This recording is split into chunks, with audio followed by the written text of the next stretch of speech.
Kita lanjutkan diskusi kita malam ini tetap bersama Pak Taswin Zakaria, Presiden Direktur Maybank Indonesia. Pak Taswin, begini, lantas apa yang dilakukan oleh Maybank Indonesia untuk dapat meraup segala segmen begitu jadi pilihan utama bagi nasabah? Karena tadi Pak Taswin menceritakan ini kayaknya segmen korporasi sudah mulai agak dia kuasain ya sama Maybank Indonesia. Gimana? Ya, mungkin saya nggak mau mengatakan sudah dikuasai karena Memenangkan, ya, boleh tapi nggak? kami itu menjadi fokus kami Oke. 10 tahun terakhir ya. Mhm. Tapi bukan berarti kami tidak fokus juga Oke. ke segmen consumer atau retail, tapi banyak sekali peluang yang kami lihat bisa digarap di Korporasi. korporasi ya, dan Oke. ini tetap menjadi fokus utama kami lah di sini ya. Mungkin hal lain ya yang juga mendorong pertumbuhan yang begitu pesat di Maybank ya terhadap produk dan solusi keuangan syariah ini adalah kami tidak pernah menempatkan syariah ini sebagai solusi segmen ya, Oke. tapi sebagai solusi alternatif produk ya.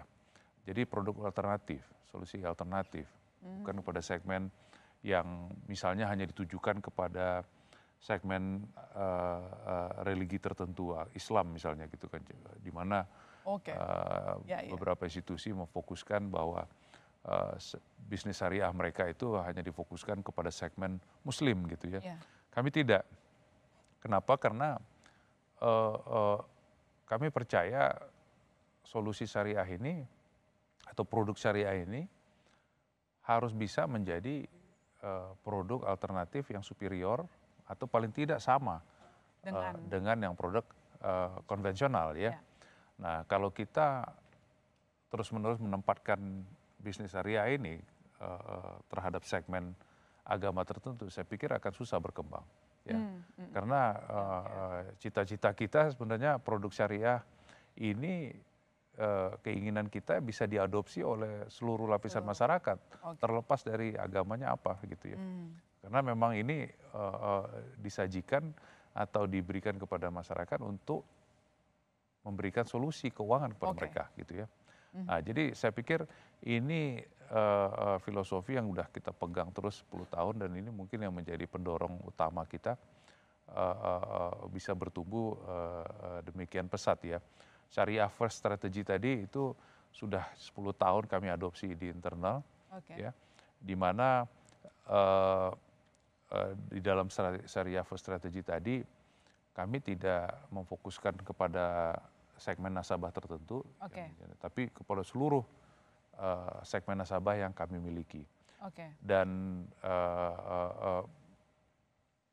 strategi yang kami adopsi adalah kalau ada produk syariah yang relevan dan baik buat nasabah, itu yang kita kedepankan. Ya. Jadi kalau ke Maybank itu jangan heran kalau ketemu orang Maybank atau ke cabang Maybank itu akan disodorkan formulir syariah, buka rekening misalnya, atau misalnya pembiayaan KPR atau pembiayaan kendaraan atau modal kerja ataupun pembiayaan investasi, itu pasti yang akan ditawarkan dulu adalah produk syariah. Ya. Ya. Baik, terobosan apa kira-kira yang baru ditawarkan untuk tahun ini, Pak? Sebenarnya bukan tahun ini, tapi tahun ini mungkin lebih terdengar. Kami sebenarnya sudah tahun lalu secara grup Maybank meluncurkan inisiatif baru, yaitu kalau di grup namanya Islamic Wealth Management. Ya. Kalau di Maybank Indonesia karena konteksnya di sini lebih ke syariah, kita tidak pakai istilah Islamic tapi Syariah Wealth Management. Ya. Tahun ini kami udah berhasil sukses meluncurkan bisnis baru, yaitu Syariah Wealth Management tadi. Ya. Dan ini sebenarnya dilatar belakangi oleh peluang yang kami lihat ya di regional ASEAN inilah ya, di mana kita melihat ada kekosongan di regional ASEAN ini terhadap solusi maupun produk keuangan syariah yang bisa menjawab kebutuhan investasi atau manajemen aset dari masyarakat ya.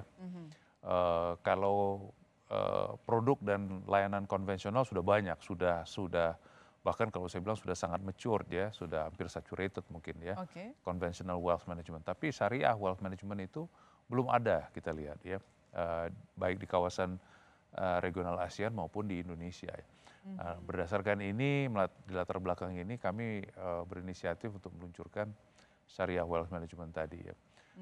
Di dalam syariah wealth management ini ada 5 prinsip solusi keuangan yang kita pegang ya, yaitu wealth creation ya, kemudian juga ada wealth accumulation, kemudian ada wealth preservation, ada wealth purification dan wealth distribution ya. Ini kelima pilar ini kami harapkan bisa menjawab hampir semua segmen masyarakat, dan baik itu yang muslim maupun non muslim. Ya.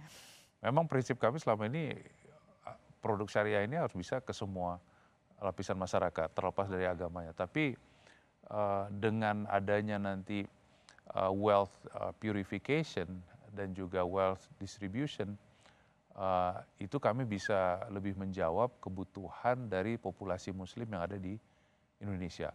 Kalau wealth creation dan accumulation maupun preservation itu tidak mesti dia tidak mesti diadopsi oleh customer yang muslim gitu ya. Ya, jadi itu bisa saja produk yang kompetitif lah secara struktur maupun secara yield ya. Tapi kalau sudah purification dan distribution itu mungkin kita fokuskan kepada customer yang berbasis agama muslim ya. Karena apa? Karena purification itu kan pemurnian mungkin ya, murnikan. Jadi dalam Islam itu ada konsep bahwa harta itu harus kita bersihkan. Bersihkan dari hak-hak orang lain, karena harta itu atau rezeki yang kita terima dari Tuhan itu ada bagian orang lain di dalamnya disisihkan. Bagaimana menyisihkannya? Ya melalui zakat. Saya pikir di agama lain seperti Kristen juga ada perpuluhan istilahnya gitu kan. Kalau di Islam itu zakat. Ya. Nah itu cara Islam membersihkan harta tadi, ya memberikan zakat. Di situ salah satu bentuk purification yang ada di produk wealth purification tadi. Jadi ada infak juga, infak itu sedekah ya, atau amal donasi yang diberikan. Nah di sini kami nanti akan menyediakan produk-produk yang bisa langsung menjawab kebutuhan nasabah terhadap kewajiban yang ada di agama tadi, yaitu harus memurnikan harta mereka melalui zakat atau melalui infak, sedekah, atau amal jariah kepada anak yatim. Dan ini bisa kita sediakan nanti produk maupun channel dari penyaluran pemurnian harta tadi. Kemudian distribution juga sama ya. Distribution tadi sebetulnya zakat dan infak dan sedekah tadi itu kan juga harus didistribusikan kepada yang membutuhkannya kan. Nah itu masuk ke dalam distribution kita. Tapi juga masuk ke dalam distribution kita adalah wasiat, ya wasiat, wakaf, ya. Nah itu bagaimana kita bisa, karena dalam Islam kita bisa meninggalkan harta gitu kan, wasiat, warisan gitu kan. Nah, wasiatnya apa? Ya, begitu juga wakaf ya kan, banyak pemilik harta itu yang berpesan sepeninggalnya mereka nanti harta yang mereka miliki itu diwakafkan untuk pembangunan biasa masjid, sekolah ya, atau rumah sakit atau begitu ya. Jadi ada yang begitu.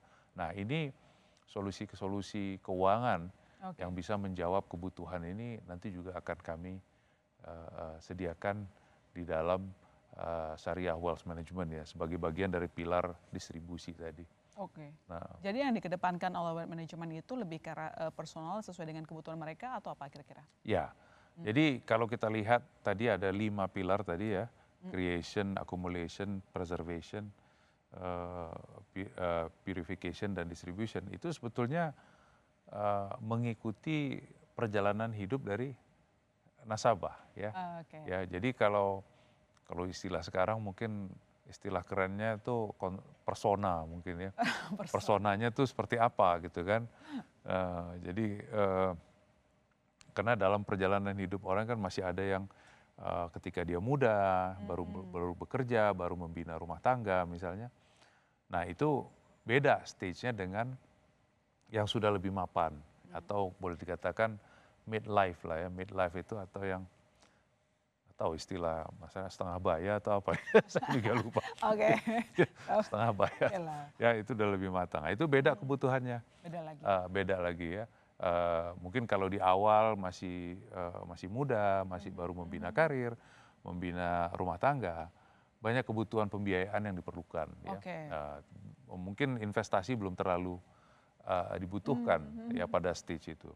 Tapi ketika nanti ini beranjak lebih dewasa, lebih matang lagi, dia udah lebih stabil secara karir dan juga keluarga yang tadinya dibina sudah mulai beranjak dewasa juga, anak-anak sudah dewasa, ini kebutuhan juga berbeda. Jadi ada kebutuhan untuk pembiayaan sekolah anak, ya, kebutuhan udah investasi udah semakin dibutuhkan di sana. Ya. Baru kemudian nanti yang lebih atas lagi, di mana yang sudah lebih mapan lagi golongan nasabahnya, nah, di situ kebutuhan investasi akan semakin kuat di sana ya, karena sudah menyangkut pengelolaan aset yang dimiliki oleh orang. Jadi perjalanan hidup tadi itu yang coba kami jawab ya dengan pilar-pilar syariah wealth management. Jadi termasuk pelayanan edukasi kepada nasabah juga ya diberikan ya supaya mereka mengerti apa yang mereka dibutuhkan. Betul. Dan akan dijelaskan oleh tim dari Maybank Indonesia. Nanti kita akan lanjutkan lagi. Saya rasa ini akan menarik bagi pemirsa yang ada di rumah terkait dengan keuntungan apa saja yang diberikan sebagai nasabah kalau bergabung begitu. Jangan kemana-mana saudara. Bisnis Talk masih akan segera kembali.